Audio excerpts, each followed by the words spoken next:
chaloupce z listí se čmeláččí mamince narodili kluci, jako dvě bambulky z peří. Čmelda a Brumda.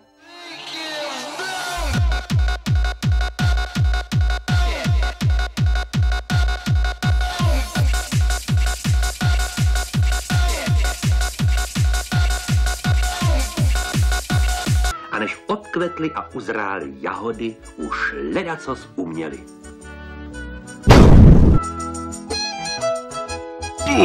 Dá, kurva! Brumda už létal jak čmeláčí král. A když to Čmelda poprvé zkusil, dopadlo to takhle.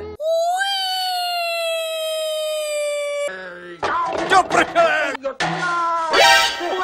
Na políčku, větelíčku, tam, kde to pramení, dobře je nám po tělíčku. Ha!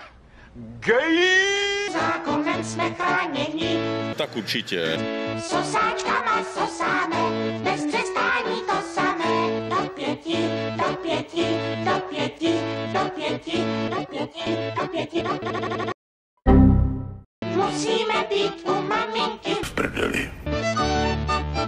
Na kurva nebude se jít! Je to prdeli! Prosím tě, máš oči, tak koukej, ne?